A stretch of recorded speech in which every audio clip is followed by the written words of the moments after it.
As we continue to read in Genesis chapter 5, I would like to bring your attention to a few phrases that we encounter over and over again in Genesis. Okay, in verse 4 of chapter 4, we read, "And the days of Adam after he had begotten Seth were 800 years, and he begot sons and daughters." In Genesis chapter 5, as we're going to read, it continues with the man begetting sons and daughters. Now, in many modern versions, they don't talk about begetting or begot. They talk about fathering. But you see, it wouldn't be as accurate because there is something to that word, begot. You see, in John, in the book of John, we talk about the only begotten of the Father, and that's Jesus Christ. Now here we talk about Adam and his offspring, Seth, Enos, etc., all the way down the line. They begot sons and daughters. At first, when I read this, I thought, whoa, the Bible sure is patriarchal and is against women. And you know what? Many people would have interpreted it that way. Not the least of which were the rabbis. Yes, the man is king. The man is he's the boss.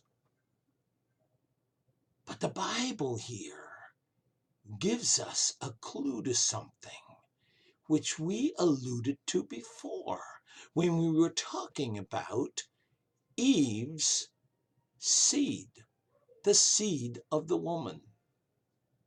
Here we look at this and they say, wow, he, meaning the guy, begot sons and daughters. Wait a minute. If I was living in those days, when I think, oh, the sons came from him, through her, and then he begot the daughters. No, the daughters came from her, right? No. You see, the Bible here alludes to the fact that every man decides his sperm, his seed decides male or female. You see, the women have two X chromosomes, which make her female. But the male has an X and Y chromosome. So when the sperm fights it out to germinate her seed, which is an ova, it either is a male or female. The guy decides it. It wasn't until later, much later, that science has discovered that the man is the one that does the male or female. So that is why the Bible keeps saying, he begot sons and daughters.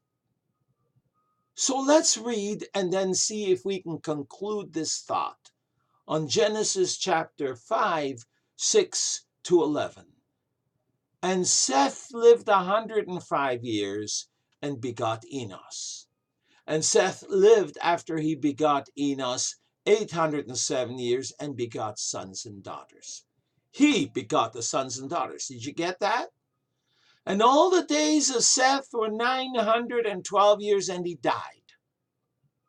Folks, we keep reading that, and he died, and he died. And Enos lived 90 years and begot Canaan. And Enos lived after he begot Canaan 815 years and begot sons and daughters. And all the days of Enos were 905 years, and he died. Now, right until verse 31 of this chapter, we see the phrase, and he died, over and over again. Like I said yesterday, it reminds us of the consequence of sin. And he died is stated 8 times in Hebrew numerology. The number 8 is very significant. So it is mentioned, and he died 8 times.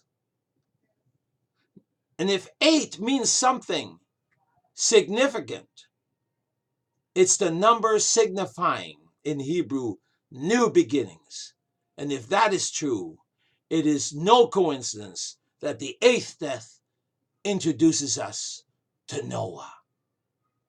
We will get to him in 4 more sessions. So Seth fathered Enos, whose name means all of mortal man, sick, despaired of.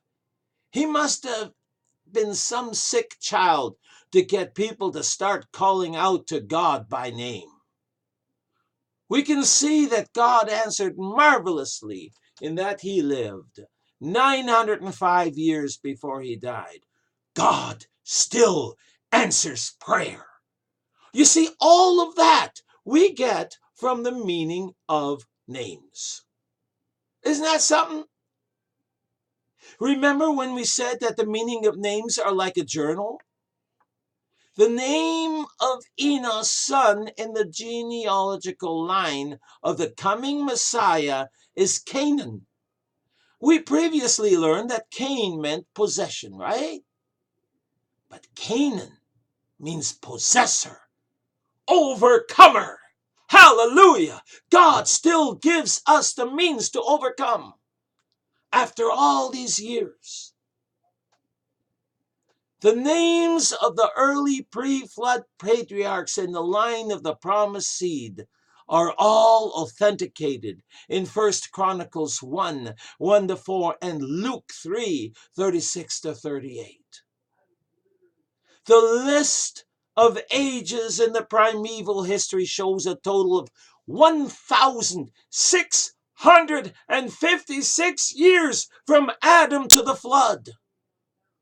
Now, the average lifespan, excluding Enoch, being 912 years, indicates a living environment vastly superior to that we have now.